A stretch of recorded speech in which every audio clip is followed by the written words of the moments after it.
The little girl came out of nowhere, barefoot on the cold sidewalk, her hair tangled, her face streaked with tears so thick they blurred the blue and red lights flashing behind the parked police car.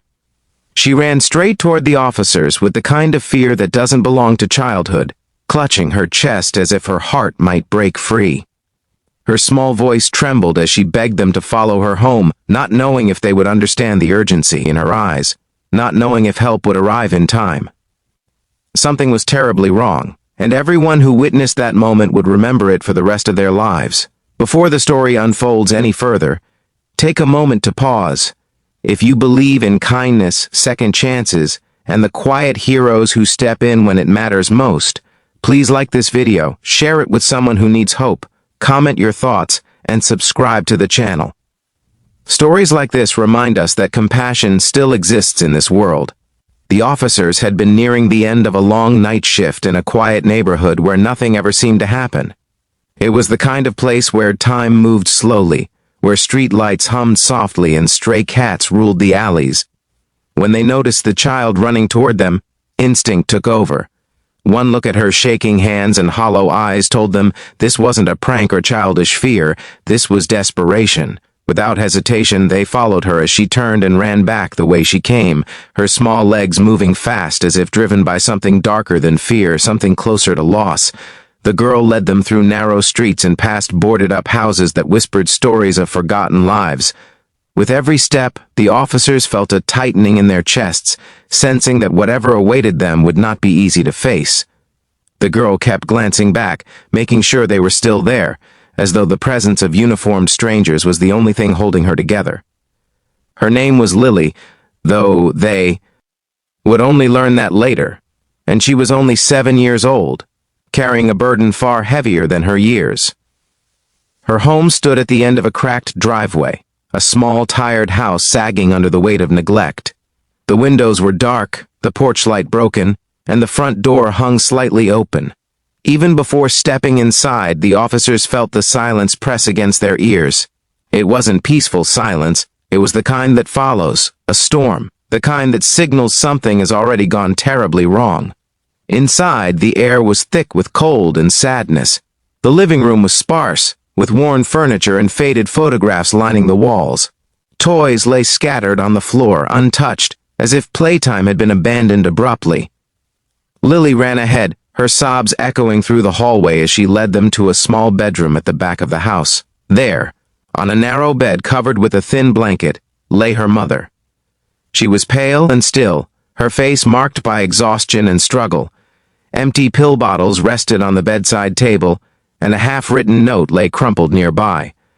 The officers moved quickly, calling for medical assistance, checking for signs of life with a mixture of hope and dread. Lily stood frozen in the doorway, clutching her arms around herself, watching every movement with wide, terrified eyes. She had done everything she could. She had tried to wake her mother, tried to call neighbors, tried to be brave. When nothing worked, she ran until her lungs burned, searching for someone who could help. As paramedics arrived and worked tirelessly, the weight of Lily's reality settled heavily on everyone in the room. This was not just a medical emergency. This was the story of a woman crushed by hardship, of a child growing up too fast, of a system that often fails the quiet and unseen. The mother, whose name was Anna, had been fighting depression for years, struggling to provide for her daughter, while battling demons no one else seemed to notice. She worked multiple jobs, skipped meals, smiled through pain, and told Lily everything would be okay even when she wasn't sure it ever would be. Against all odds, Anna's faint pulse was found. She was rushed to the hospital, her life hanging by a fragile thread. Lily watched as her mother was carried out on a stretcher, her small hands trembling, her face streaked with fresh tears. One of the officers knelt beside her, offering a jacket to wrap around her shoulders, though nothing could shield her from the fear gnawing at her heart. The following days were filled with uncertainty. Lily stayed with a temporary guardian while doctors fought to save Anna's life. The officers visited often, unable to forget the little girl who had trusted them with her world. They brought coloring books, warm meals, and quiet reassurance. Each visit revealed more of Lily's story. How she helped her mother cook, how she learned to read late at night by flashlight, how she believed that love meant staying even when it hurt. At the hospital, Anna lay unconscious, machines humming softly around her. Nurses spoke in hushed tones, aware that every hour mattered. When she finally opened her eyes, it was not relief she felt first, but guilt.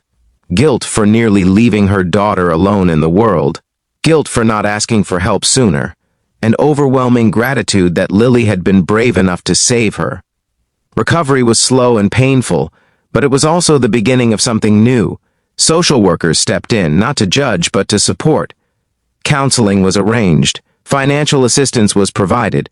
The officers who had followed Lily home became quiet pillars of strength, checking in, offering resources, reminding both mother and daughter that they were not alone anymore. Lily visited her mother every day, sitting beside her bed, holding her hand, whispering stories about school and the future she dreamed of. In those moments, the hospital room felt less like a place of sickness and more like a sanctuary of second chances. Anna listened, tears slipping down her cheeks, realizing that her daughter had been her anchor all along. Months passed, and the house at the end of the cracked driveway began to change. The porch light was fixed. The windows glowed warmly at night. Laughter slowly returned, cautious at first, then freer. Anna attended therapy, learned to ask for help, learned that strength did not mean suffering in silence. Lily returned to being a child, playing with friends, drawing pictures filled with color instead of shadows. The officers received a letter one day, written in uneven handwriting and decorated with hearts and stars. It thanked them for following a scared little girl home, for listening, for caring. Inside was a drawing of a house with bright windows and two stick figures holding hands beneath the sun. It was simple, but it carried a weight that no metal ever could. As this story draws near its end, if it has touched your heart even a little, please take a moment to like this video, share it with someone who believes in compassion, and subscribe to the channel. Your support helps keep these stories alive and reminds others that hope can be found in the darkest moments. Before we finish, we have a special request. Please comment below and tell us what this story made you feel, or share a message of encouragement for anyone who might be struggling silently right now. Your words could be the light someone else is searching for. In the end, this story is not just about a little girl running to the police in tears. It is about the quiet power of courage, the strength hidden in small hearts, and the profound impact of being seen and heard. Lily did not just save her mother's life that night. She reminded everyone involved that sometimes all it takes to change a life is to follow a child home, to open a door, and to care enough to step inside.